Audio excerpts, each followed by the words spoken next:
Earth signs, tignan po natin kung ano ang mensahe para sa'yo ngayong araw. Keep in mind po na ito ay general reading lamang. So, hindi po lahat ay makaka-relate. So, be open-minded. Sa mga hindi pa po nakasubscribe dito sa ating channel, please subscribe na po kayo.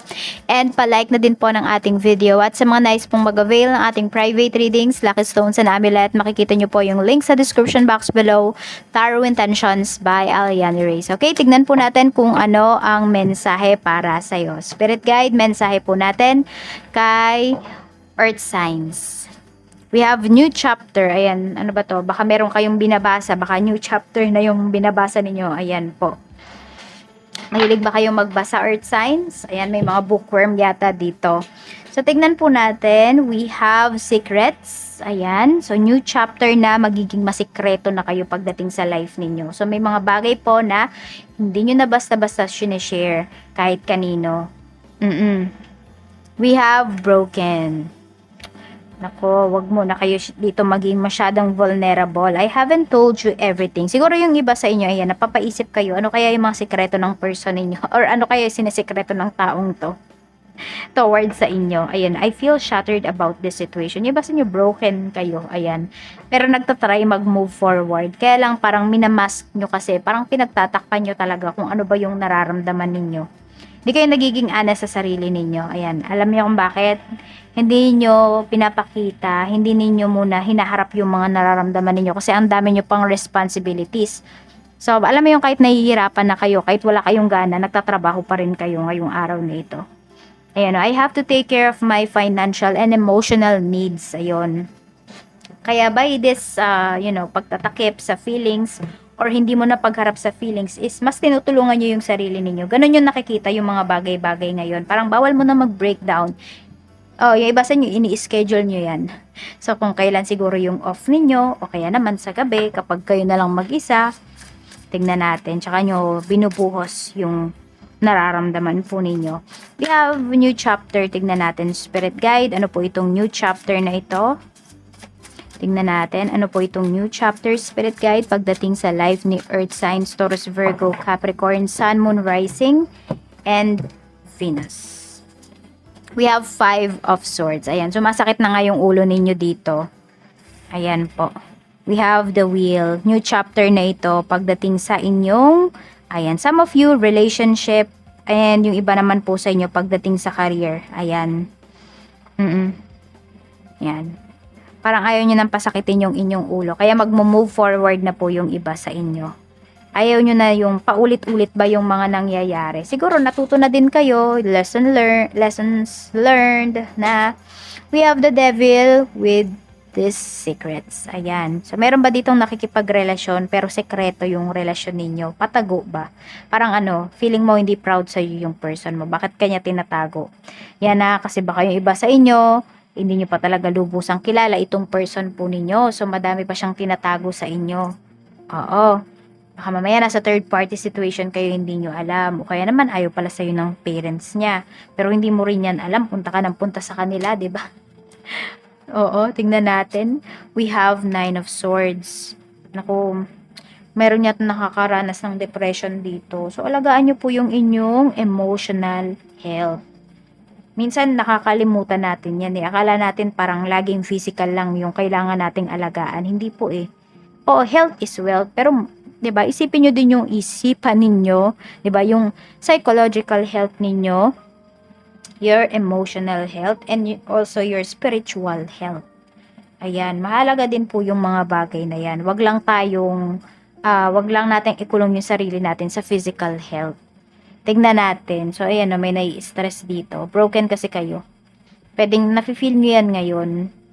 Baka nga may umiyak na dito. Siguro parang sobrang emotional ninyo ngayong araw na to. Hindi nyo alam kung paano nyo ba i-handle yung feelings. Tignan natin pagdating naman po sa mga... Ay, dito muna pala tayo. Ano ba tong responsibilities? Ayan. So, may nagbabalak bang lumayo dito? Mga ibang bansa, ayan, we have new chapter, or gusto nyo na bang umuwi sa Pinas, pero di kayo makauwi, tiis-tiis pa, kasi pwedeng wala pang ipon, tas madami pa nga kayong bayarin dito. Tignan po natin ano pa yung mensahe, Spirit Guide, pagdating naman po sa trabaho. Kamusta po ang trabaho, Spirit Guide? Tignan natin. trabaho. We have the Magician. Ayan. Tapos meron tayo ditong the Fool. Okay. Marami po sa inyo kung ano talaga yung trabaho na pinag-focusan ninyo. Nag-grow talaga kayo dito. Tapos marami ding offer sa inyo dito with the Fool pagdating sa trabaho. Oo. Tapos meron kayong itatry na mga bago or pwedeng magbigay pa ng improvements para po sa career ninyo. Ayun nga, we have 8 of Cups. Meron din nga dito, itatry kayo na something new about your trabaho. Tapos may ipupurso kayo dito na gusto nyo talaga. Ayan no, we have new chapter kasi dito.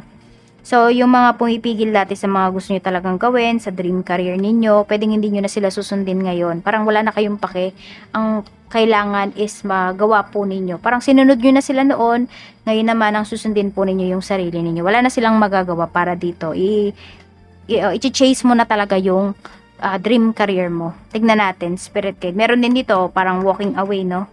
So, baka magre-resign na kayo dito sa trabaho. So, baka hinihintay nyo na lang talaga yung 13th month pay ninyo at ano na kayo dyan, babush na kayo dyan sa trabaho. Tignan po natin pagdating naman sa negosyo. We have death card, ayan. Yung death card natin na to transformation. So baka ano ba, nagbago ba kayo ng paint, ng ayos ng inyong store, kasi baka inayon ninyo dahil holiday season na. Ayan, baka naglagay ako ng mga Christmas lights, ganyan po. So maraming natutuwa dito sa decorations ninyo. Baka napapansin po talaga yan ng mga tao or ng mga suki po ninyo. Tignan natin kamusta yung mga stuffs mo. We have 3 of Cups. Ayan, may celebration ba kayo ngayon? Baka ngayon nyo gagawin yung ano ba? Ano yung tawag dyan? A Christmas party, ganyan po. We have the Moon. Ito yung mga clients mo. Ayan po. So, sobrang, yung mga clients mo is sobrang sigurado po. I mean, talagang parang tested na talaga nila yung produkto mo, tapos nagtitiwala talaga sila sa'yo. Ayan, no? Masaya po yung mga clients mo ngayon sa services na binibigay ninyo. Tignan natin. Di ko alam kung meron dito, dental kasi, I mean, dentist nakita ko. Di ko alam kung may dentist dito. So, tignan natin, baka yan yung isa sa mga, ayan yung negosyo po ninyo. Diba? May clinic yung iba. Tignan natin pagdating po sa kaperahan. We have 9 of Wands. So, medyo kailangan nyo mag-ingat pagdating sa money ngayon. Ayan. Dami nyong gustong bilhin. Nag-iisip kayo dito, saan nyo ba gagastusin yung pera ninyo? Sana all, no? Ganyan yung giniisip, saan gagastusin yung pera. Pero syempre, kailangan mag-ipon po kayo dito. Baka naman mamaya mapasobra kayo sa gastos. Ayan. So, ingat lang din kung may bibilin kayo ngayon, baka matapat kayo sa bulok. Ayan, 'di ba yung side or yung yung labas ang ganda-ganda, tapos yung loob pala bulok. Kaya mag-iingat kayo dito sa mga binibili po ninyo, or baka merong masakit nga yung ngipin dito, baka magpapabunot po kayo. Kaya may dentist akong nakita. Tignan natin pagdating po sa relationship, mga single po natin. We have 5 of Cups. May regrets dito. Nanghihinayang pa rin kayo dito sa relationship ninyo na nasayang eh. Kasi alam niyo iba sa inyo, pwede po na may mga anak kayo, kaya nanghihinayang kayo dito. Ayan, Page of Cups. So, meron dito, you try to amend pa pagdating, or you try to mend pa kung ano pa yung pwedeng maayos dito sa relationship ninyo. Ayan, no? Pwedeng yung iba naman, pwedeng wala naman kayong ginagawang action kung hindi naghihintay po kayo dito. Yan, naghihintay pa rin kayo sa person niyo. Ay, di ba parang hinihintay mo kung ano ba yung pagbabago dito?